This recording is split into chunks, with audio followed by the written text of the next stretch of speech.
But How do you do with hecklers? Like it's Fine. when they're egregious though. Like oh man, I really try to kill it with kindness and try to use the distraction to squash the distraction is how I approach it. But there are times where I mean, I had this guy in Omaha of all places, this guy who was apparently in a gang, and he had a big chain, and I asked him where he got the chain from. I go, man, how do you get that gold chain confidence, man? Like I'm just not there. Like I want to rock that, but what came first, the chain or the confidence to wear the chain?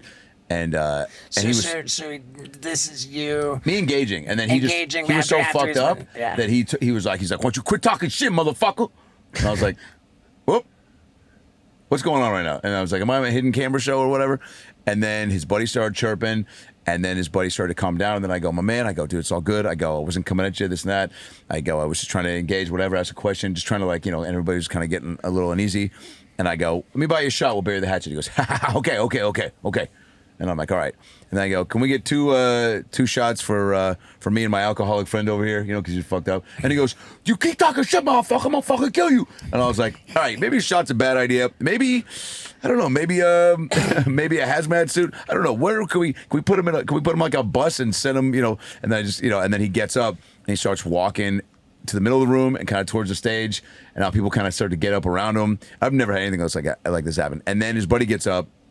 His buddy's just like 6'9" dude, and he's got like a bedazzled hoodie on. And I go, dude, is your hoodie bedazzled? He's like, yeah, I don't know. My girlfriend makes this stuff, so I'm just trying to help her out. I go, you're the last person I would ever expect to see in a bedazzled hoodie. Just this huge Mexican dude, 6'9". And then I go, you're going to follow him out? And he goes, yeah, man, my keys are in his car. I go, I feel like you should be in control of the situation. He's 5'2", you're 6'9". And then he's like, yeah, well, he's in a gang, so...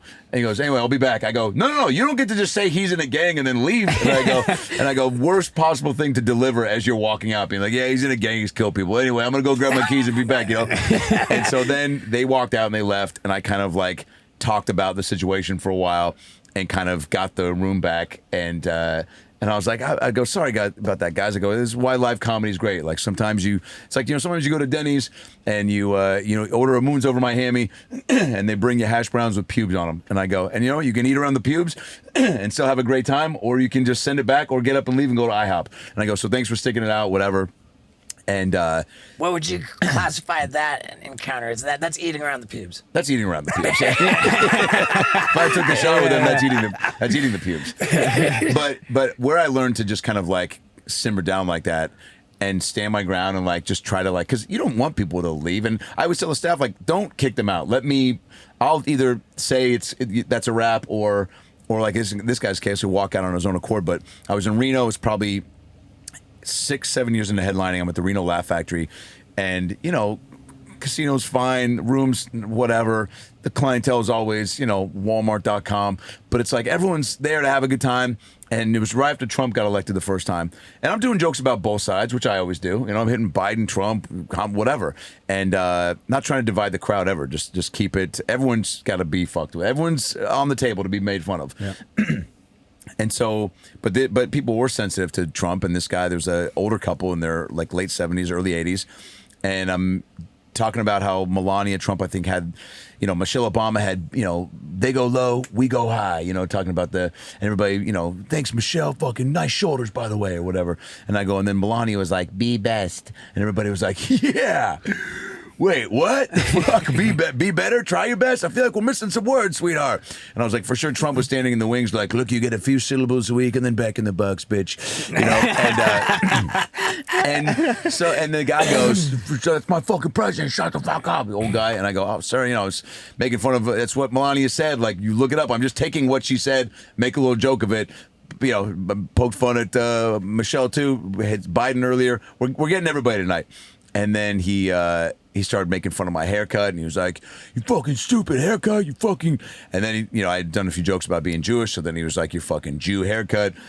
That's a little weird, where you're just like, oh, all right, no need for the name calling, is kind of what I say. I've never heard of a Jew haircut. Me neither, yeah. Well, I suppose there's There's the... We'll be right back. Yeah, there's the Orthodox curls, Yeah. So then I go... And I tried to just play it cool and again, use him, and I go, and then I just started to lose my my composure, and I was like, sir, you know what? I go, get it all out. You're probably not even going to be here in the next 15 days, so like you might as well just fucking get everything out before you pass away, and nobody fucking is bummed that you died. And I did a whole fake scene of like the people at his, funeral and the stories they'd be telling, and be like, God, he was such a fucking, and just like making and trying to be silly about it, but also get the control of the room back because I was kind of losing it. And then he just started screaming even more, and then I just trying to be funny was out the window, and I was just like, dude, shut the fuck up, and just lost my cool, and it was weird. And then they got up and walked out, and then I tried to get the room back, and it just wasn't great. And then I get outside, and people walking out being like, thanks, and I'm just like, fuck, like, it's always on you, you're always in control. You have the choice to, I could have ignored it, I could have done something better. I was in control, and I lost my cool. So immediately I'm just like, all right, I gotta learn from this. And then the guy comes out, and I go, there they are. And he goes, worst show I've ever seen. I go, well, you're the worst crowd I've ever had. So thanks, you guys in particular. And then he reaches to try to grab my hair. And I went like that and grabbed his hand. And I go, sir, I've never beat up an old man in a casino in Reno, but I'm down to try. And then, and Sandy Dante was opening for me, was right there. And then I threw his hand away like that. And I go, have a good night, guys. And then his wife comes up, spits in my face, and goes, go to hell. And I go, I'll see you there, bitch. And Sandy's just dying laughing because he's like, dude, you're like the nicest guy I know. And like, I've never seen you lose your cool. I told an old woman, I'll see you in hell, bitch. Like, I mean, I was raised by a single mom, 4 jobs, like, take your dishes to the fucking, I just was, just don't have a bad bone in my body, I feel like. And I was sick for probably 3 or 4 days after that because I was just like, man, that is not me. I lost my cool.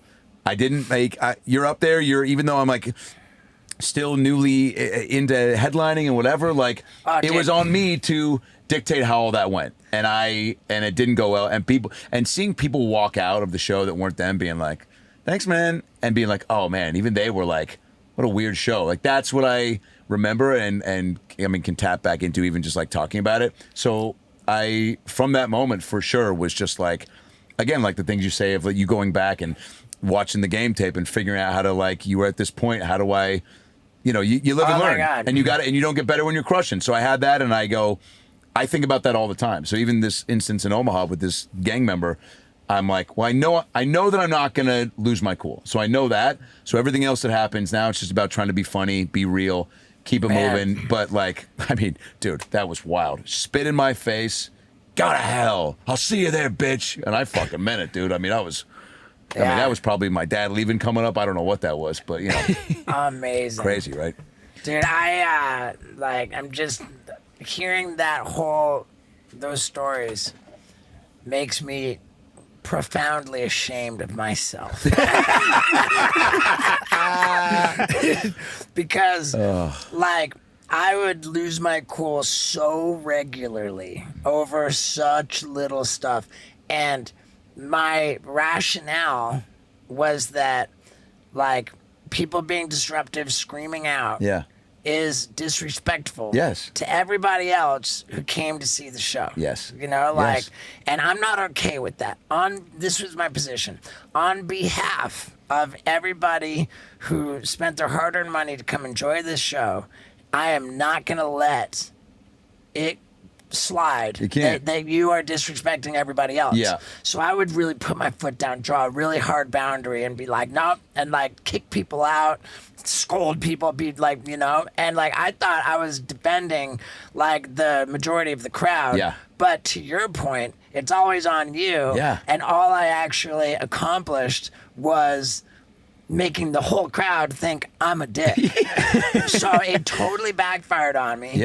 And this is like towards the top of that list of like negative feedback that I agreed with. Wow. People were.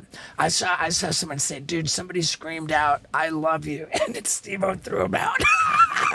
Some shit like that. Like, it did like kind of get to a straw that broke the camel's back kind of a thing. It would drive me nuts so much.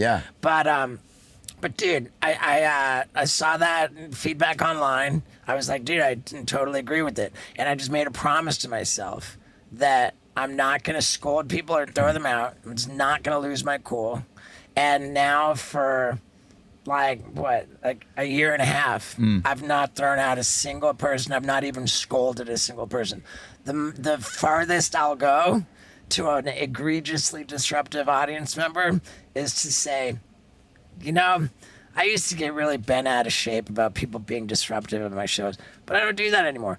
Got a sobriety date for freaking out, and I'm not relapsing over this. That's awesome. And that's just great. And you know Make what? a little bit out of it. By taking that approach, all of a sudden, like the heckling's just not even like an issue anymore. Yeah, you're not giving any like I give any energy fuel. to it. Yeah, exactly. And like, oh my God, like, thank you Reddit for calling it, for making me like, you know, like, and for that matter, thank you to everybody who ever left a negative comment that was actually grounded in something that I could address and become a better version of myself. Yeah, there was a while there towards like the end of the bucket list run where you were losing your cool pretty often, and me and Isaac were just like by the merch and we were just like, oh, there's another one. Right, and it was like now that I've like committed myself to not doing that, I realized looking back, it was never necessary. For sure. Well, I did not ever need to do that. And I will say, most of my Reddit comments were authentic. I meant what I said, and I said what I meant. But I think what you've learned, Steve-O, is that, you know, life is long. You know, it's not a race, it's a marathon, you know. And you think about people in wheelchairs or with fucking fucked up feet or legs, you know. They're taking a bit longer to get from point A to point B, you know. They don't even make it to point G sometimes, you know. But, you know, the third time I ever thought about going to a glory hole was in college. And I'm not going to say I put it all the way in, but I felt something, or someone is what I like to say. But, you know, whether you live in a tree like Brad or you're living down here in Coyote Town, you know, I always like to say, stay in school, stop, drop, and roll, only do drugs with fun people. And if you're confused and alone in the shower, shave your head, your back, your pussy, and your crack. We'll be right back.